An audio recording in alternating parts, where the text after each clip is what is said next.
Good morning twelfth class. बेटा अब हम प्रकाश विद्युत प्रभाव वाले चैप्टर का लास्ट टॉपिक स्टार्ट करने लगे हैं, जिसका नाम है डेविसन जर्मर प्रयोग। तो सबसे पहले कि डेविसन और जर्मर ने ये प्रयोग क्यों किया। आपने इस टॉपिक से पहले डी ब्रॉगली की तरंग प्रकृति पढ़ी है। तो डी ब्रॉगली ने ये बताया था कि कोई भी जो मूविंग पार्टिकल होता है उसमें तरंग प्रकृति होती है, उसके साथ वेव चलती है। तो उसी को ये डेविसन और जर्मर ने अपने एक्सपेरिमेंट के थ्रू वेरीफाई किया कि कोई भी जो मूविंग पार्टिकल होता है, इसके लिए इन्होंने यहाँ पर इलेक्ट्रॉन लिया। इलेक्ट्रॉन भी मूविंग पार्टिकल है, तो कोई भी जो मूविंग पार्टिकल होता है वो तरंग प्रकृति शो करता है। इस एक्सपेरिमेंट में आप देखेंगे कि मूविंग पार्टिकल यानी कि इलेक्ट्रॉन जो है डिफ्रैक्शन का पैटर्न शो करेगा। डिफ्रैक्शन आप पढ़ चुके हैं ऑप्टिक्स में, विवर्तन पढ़ चुके हैं। तो ये एक्सपेरिमेंट उन्होंने यही बताने के लिए किया कि कोई भी जो मूविंग पार्टिकल्स होते हैं उनमें तरंग प्रकृति होती है। और इस एक्सपेरिमेंट के लिए डेविसन और जर्मर को नोबेल पुरस्कार भी मिला। तो सबसे पहले मैं इस एक्सपेरिमेंट को आपको बता देती हूँ कि इसमें क्या क्या यूज़ किया गया है। ये है फिलामेंट। फिलामेंट जैसे कि आप बल्ब में देखते हैं, फिलामेंट का क्या काम होता है कि ये गर्म होता है और प्रकाश देने लगता है। तो ये फिलामेंट, और फिलामेंट को अटैच किया गया है यहाँ पर पोटेंशियल से। ये जो पोटेंशियल है ये लो पोटेंशियल है। इसका काम सिर्फ इतना ही है कि ये फिलामेंट को गर्म कर दे। और फिर फिलामेंट के आगे जो है एक कोटिंग है बेरियम ऑक्साइड की, यहाँ पर शो नहीं की गई है, पर जब आप थ्योरी पढ़ेंगे तो आपको पता चलेगा कि ये जो फिलामेंट है इसके ऊपर बेरियम ऑक्साइड की कोटिंग है। बेरियम ऑक्साइड का काम क्या होता है कि उसका वर्क फंक्शन यानी कि कार्यफलन जो है वो कम होता है। कार्यफलन कम होने से इसमें से इलेक्ट्रॉन्स तेजी से बाहर निकलते हैं। ये प्रकाश विद्युत प्रभाव को इजीली शो करता है। इसके बाद जब फिलामेंट को गर्म किया गया और इसके ऊपर बेरियम ऑक्साइड का कोटिंग होती है, इलेक्ट्रॉन्स बाहर निकलते हैं। इससे आगे जो हैं दो डायफ्राम लगे हुए हैं, S1 और S2। ये क्या करते हैं, इलेक्ट्रॉन्स को एक पुंज के रूप में बाहर निकालते हैं। एक पूरी इलेक्ट्रॉन्स की बीम भर के बाहर निकलती है, और ये बीम जो है ये टकराती है, इसके सामने एक निकल का क्रिस्टल है, इस निकल क्रिस्टल से टकराती है। अब ये निकल क्रिस्टल जो है ये एक ग्रेटिंग की तरह काम करता है, जैसे कि आपने डिफ्रैक्शन वाले चैप्टर में पढ़ा था, जहाँ पर इस तरीके से एकल स्लिट जो थी उसके बीच में गैप था जिसको हम ई से रिप्रेजेंट करते थे। तो यहाँ पर ये निकल क्रिस्टल जो है ये एक विवर्तक की तरह, डिफ्रैक्टर की तरह काम करता है।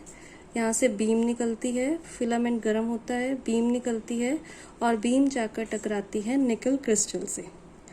निकल क्रिस्टल जो है, निकल की जो ग्रेटिंग है, इसकी तरंग दैर्घ्य यानी कि जो लैम्डा होती है वो इलेक्ट्रॉन पुंज की तरंग दैर्घ्य के बराबर ही होती है। जो विवर्तन का एक मेन गुण है कि विवर्तन तभी होता है, डिफ्रैक्शन तभी शो होता है जब प्रकाश की तरंग दैर्घ्य इसकी तरंग दैर्घ्य की कोटि की होगी। यहाँ पर प्रकाश की जगह इलेक्ट्रॉन पुंज है, तो इलेक्ट्रॉन पुंज और ये जो निकल का पदार्थ है इसकी तरंग दैर्घ्य जो है वो लगभग एक जैसी कोटि की होती हैं। तो यहाँ पर डिफ्रैक्शन होता है।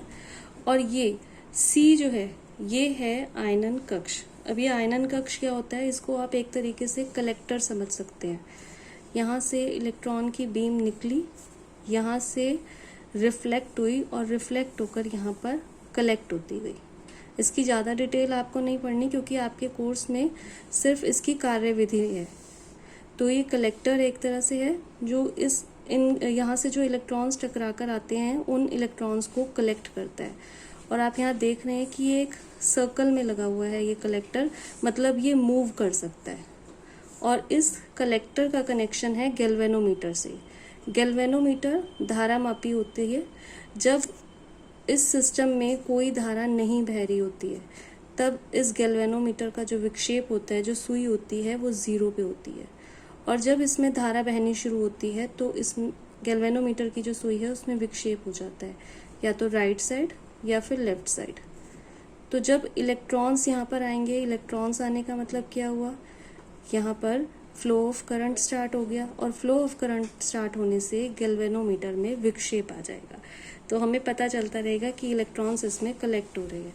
इसको मूव करते रहेंगे, कहीं पर इलेक्ट्रॉन्स ज़्यादा आएंगे, कहीं पर इलेक्ट्रॉन्स कम आएंगे। अब इसकी वर्किंग, सबसे पहले क्या होता है कि यहाँ पर हम लो पोटेंशियल देकर इस फिलामेंट को गर्म करते हैं, जिससे इलेक्ट्रॉन पुंज निकलते हैं। और एक यहाँ पर हाई पोटेंशियल भी होता है। हाई पोटेंशियल से क्या होता है, जो विभव होता है उसे हम बढ़ाते रहते हैं, ताकि ये जो इलेक्ट्रॉन पुंज निकल रही हैं उसकी इंटेंसिटी बढ़ती रहे। अब उसको बढ़ाने से ज़्यादा इलेक्ट्रॉन्स जो हैं इस निकल क्रिस्टल से टकराते हैं, और टकराने के बाद जितने ज़्यादा टकराएंगे उतने ही ज़्यादा कलेक्टर में इकट्ठे होते जाएंगे। और हम ये जो कलेक्टर है इसको घुमा घुमा कर ये एक्सपेरिमेंट करके देखते रहेंगे। अब हम ये देखते हैं कि हम वोल्टेज जैसे जैसे बढ़ाते हैं वैसे वैसे जो इलेक्ट्रॉन्स की इंटेंसिटी होती है वो भी बढ़ती रहती है। यहाँ पर एक कोण दिखाया गया है, फाई कोण।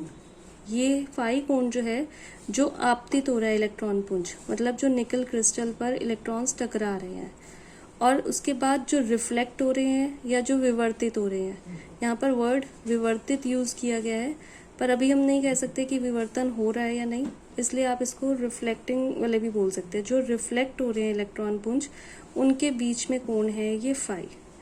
तो अगर हम ग्राफ खींचें अलग अलग वोल्टेज के लिए, 40 वोल्ट, 44, 48, 54, 64, 68 वोल्ट के यहाँ पे ग्राफ्स दिखाए गए हैं। तो यहाँ पर हम देखते हैं कि जैसे जैसे फाई चेंज होता है, मतलब ये वाला जो कोण है इसको कलेक्टर को घुमाकर हम फाई को चेंज करते हैं, वैसे वैसे इस एंगल पर phi is equal to 50 degree पर, और साथ में 54 वोल्ट हायर पोटेंशियल जो है वो 54 वोल्ट देने पर ये जो उभार आया है इंटेंसिटी का, ये सबसे ज़्यादा होता है। इंटेंसिटी सबसे ज़्यादा होने का मतलब क्या है, यहाँ पर क्या हुआ, कंस्ट्रक्टिव इंटरफेरेंस, संपोषी व्यतिकरण, जो आप वेव ऑप्टिक्स में पढ़ चुके हैं। तो इससे हमें ये पता चला कि जो मूविंग पार्टिकल हैं, जो इलेक्ट्रॉन्स हैं, वो कौन सी प्रकृति शो करते हैं, वो शो करते हैं तरंग प्रकृति। अब इसके लिए जो दी ब्रोगली तरंग धैर्य का सूत्र अभी आपने पिछले टॉपिक में पढ़ा है, lambda is equal to 12.27 upon root V, उसमें हम वी का मान रखते हैं 54 रखेंगे, तो लैम्डा का मान आया 1.67 एंगस्ट्रॉन्ग। ये दी ब्रोगली तरंग धैर्य का मान आया। अब इसको, ये लैम्डा के मान को जो डेविसन और जर्मन ने अपना एक्सपेरिमेंट किया उसके थ्रू प्रूव करेंगे। यहाँ पर जो यूज़ हुआ है निकल क्रिस्टल यूज़ हुआ है। निकल क्रिस्टल जो है इसके लिए डिफ्रैक्शन का फॉर्मूला लगता है 2d sin theta is equal to n lambda. आपके कोर्स में क्रिस्टल के लिए डिफ्रैक्शन नहीं है, सिर्फ ये फॉर्मूला आपको याद रखना है ब्रैग के नियम से जो है। ऐसा फॉर्मूला आप डिफ्रैक्शन में पढ़ चुके हो, e sin theta upon m lambda, जो मैंने आपको एकल झिर्री के कारण विवर्तन पढ़ाया था, उसमें आप e sin theta is equal to m lambda पढ़ चुके हो। पर वो क्रिस्टल नहीं था, वो जो स्लाइड होती है, स्लाइड में एक छेद था, उसके लिए विवर्तन था। अगर क्रिस्टल होता है तो क्रिस्टल के लिए ब्रैग का नियम लगाया जाता है, और ब्रैग के नियम से 2d sin theta is equal to होता है n लैम्डा, जहाँ पर थीटा जो है ये कौन सा कोण है, ये है आपतन कोण। Theta is equal to 1/2 180 minus 5। हम 50 डिग्री के लिए थीटा का मान निकालेंगे, तो थीटा का मान आया 65 डिग्री। ये वैल्यू यहाँ रखते हैं हम। फर्स्ट मैक्सिमा निकालने के लिए 2d sin theta is equal to n को 1 रखेंगे, 1 इंटू लैम्डा लैम्डा, और d जो है ये होती है जो क्रिस्टल के अणु हैं उनके बीच की दूरी, जिसको हम क्रिस्टल ग्रेटिंग बोलते हैं। तो निकल के लिए d का मान है 0.091 नैनोमीटर। ये सारी वैल्यू यहाँ पर रखने पर जो लैम्डा आएगा हमारे पास वो आएगा 0.165 नैनोमीटर। ये 0.16 नैनो जो है ये डेविसन और जर्मर के एक्सपेरिमेंट से आया। और जो डी ब्रोगली ने अपना एक्सपेरिमेंट किया था, उससे जो आई थी लैम्डा का मान वो था 1.67 एंगस्ट्रॉम। तो ये दोनों लगभग समान है, इसीलिए ये डेविसन जर्मर के प्रयोग से जो डी ब्रोगली की तरंग प्रकृति थी वो प्रूव हो गई।